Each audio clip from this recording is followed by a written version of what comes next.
Welcome back, everyone.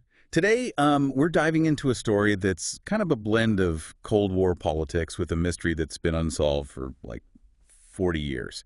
It's about a charismatic leader and a tropical island nation. It ends with an empty grave and more questions than answers. Yeah, exactly.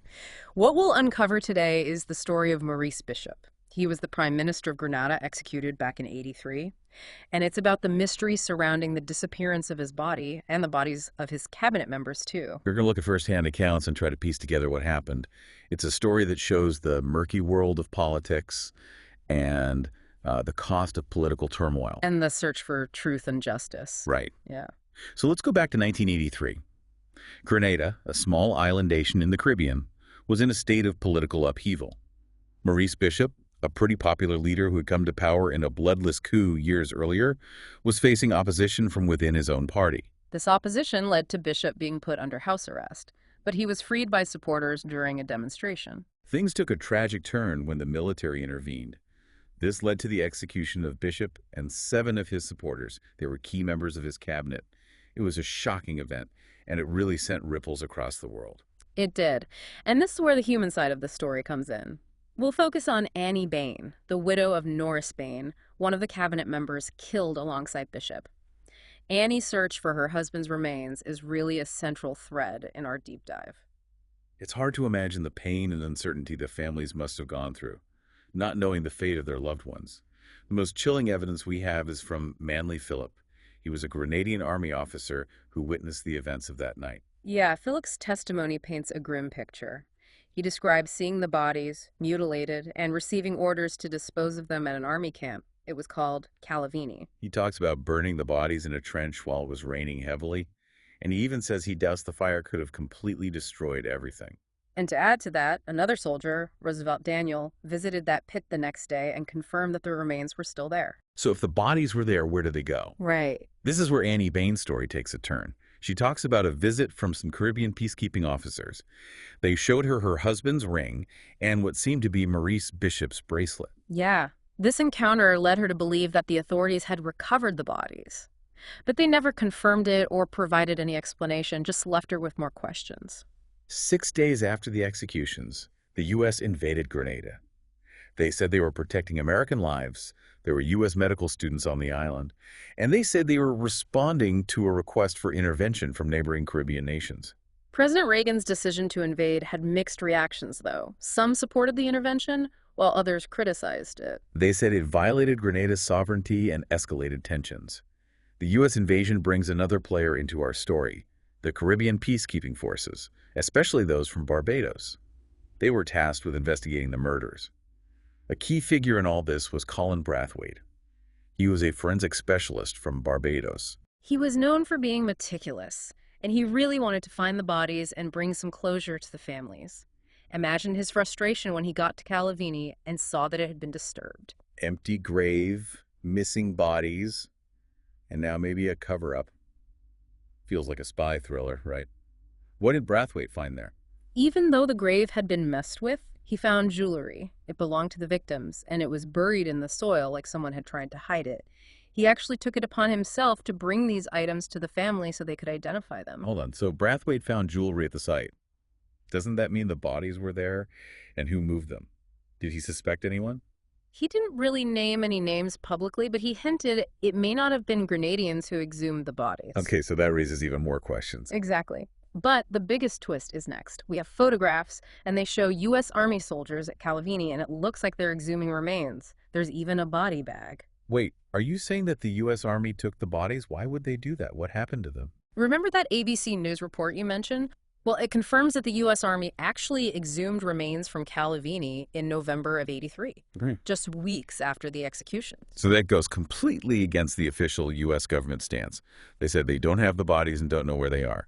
Seems like we've got a huge difference between the evidence and the official story. To make things even more complicated, a U.S. forensic team was brought in to examine the remains. This brings up even more questions, like, were they able to identify the bodies? What did they find out? And why has this information been kept secret for so long? Wow. We've gone from an assassination to a missing persons case to a potential cover-up. This deep dive has been really interesting. I can't wait to see what we uncover next. Welcome back to our deep dive. We're trying to solve the mystery of Maurice Bishop's empty grave. When we left off, we had photographic evidence that the U.S. Army exhumed remains from the site where Bishop and his supporters were supposedly buried. So what happened to those remains? Well, it's a question that's haunted Grenada for a long time. The families of the victims deserve answers, and the truth needs to come out, even if it's not pretty.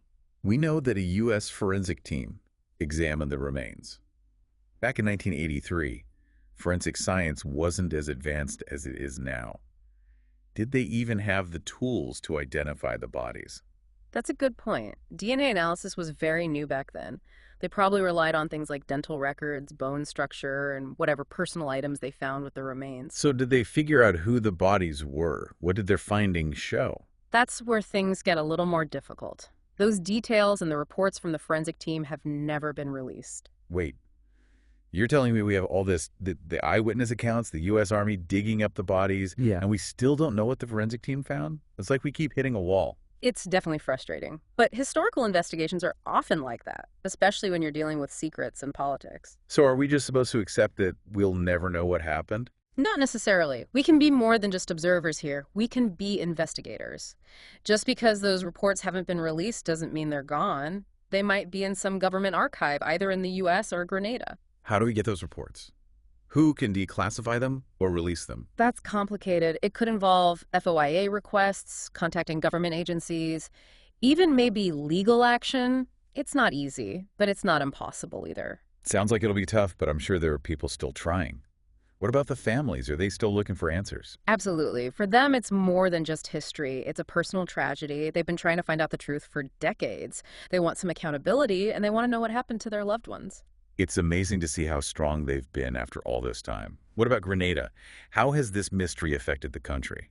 It's a reminder of a difficult time in Grenada's history. It shows how fragile democracy can be, and it shows how dangerous political violence is. It also emphasizes how important truth and reconciliation are. So, even though those forensic reports are still secret, the impact of all this is still being felt, not just in Grenada, but beyond. Are there any people who might have been there when the forensic exam happened? Someone who could tell us what was in those reports? That's an interesting thought. There was a whole team working on that examination. Pathologists, technicians, all sorts of people. Maybe someone would be willing to share what they know, even if they want to remain anonymous. It seems risky, but it could be worth it. What about those people from Grenada who said they saw the reports? What did they say about them? This is where things get even more interesting. Those accounts are actually pretty different from each other.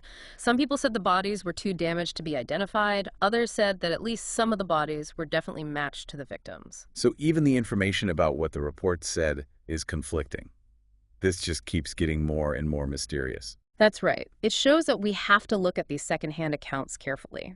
We can't just believe them without thinking critically. People's memories can be wrong, especially after so much time. And we have to consider the political environment when these claims were made. It's like a puzzle where someone keeps changing the pieces. How are we supposed to figure all this out? What's the next step in our investigation? I think we just have to keep digging. The fact that there are these conflicting stories and these hidden reports means there's still more to find out.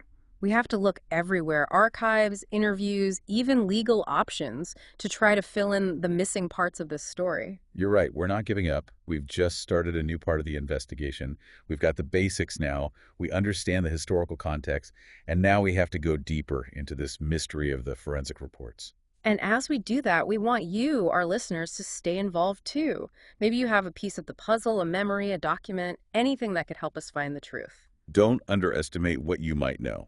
Every detail, no matter how small, could help us solve this mystery. Welcome back to the Deep Dive. This has been quite a journey, hasn't it? We've gone from political unrest to missing bodies to a U.S. Army exhumation. Yeah, and still, we don't know what happened to the bodies of Maurice Bishop and the others. Those forensic reports could be the key to solving this, but they've never been made public. It's a frustrating situation. But it doesn't mean we can't find the truth. We just need to think about what we can find out, not what we don't know. Right. We need to explore new options and look at things from different angles, maybe connect some dots that we haven't thought of before. Okay, so let's make a plan. If we want to keep investigating, Where should we focus? What are some good leads we could follow? Well, we could try a few things. First, we have to try to find those forensic reports. They're probably tucked away somewhere in a government archive, maybe in the US or maybe in Grenada. Right, we talked about those Freedom of Information Act requests. It might not work, but it's worth a shot. Definitely. And we should think about the people who are involved in the forensic examination. There was a whole team, pathologists, technicians, researchers. Maybe someone, after all these years, would be willing to talk to us. It's a sensitive situation, but we could reach out to them, maybe through professional groups or something. You never know. People might be willing to share things if we approach them with respect and show that we're genuinely interested. That's a good point. Sometimes a personal touch or a shared desire to find the truth can make a difference. What about those folks from Grenada who said they saw the reports? Their stories were all over the place, but could they help us at all? We have to be careful with those accounts. Memories can be fuzzy, especially after so long, and it's possible that some of the information was deliberately wrong. So how can we separate fact from fiction? We can look for patterns, things that don't add up, and evidence that supports or contradicts what we hear. We should compare these accounts with other sources, like official statements, eyewitness accounts, and any documents we can find. It's like putting together a puzzle, but some pieces are missing, some are broken, and some might not even belong. That's what makes it so interesting, though. I agree. It's about enjoying the challenge, accepting that things aren't always clear, and understanding that we might not get all the answers. But every piece of information we find brings us closer to understanding what happened. It's not just about solving the mystery, though. It's about honoring those who died and trying to get justice for their families. We can't let this event be forgotten. Absolutely. This story reminds us of a critical time in history, a time of Cold War tensions, political instability, and real-world consequences. It connects us to that past. The events in Grenada and the mystery that surrounds them are a stark reminder that truth and accountability matter.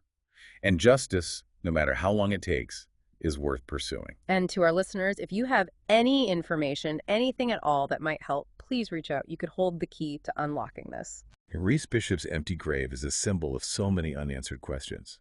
But as we've seen in our deep dive, even with all the secrecy, there's always a chance to find the truth. Thanks for joining us on this incredible journey.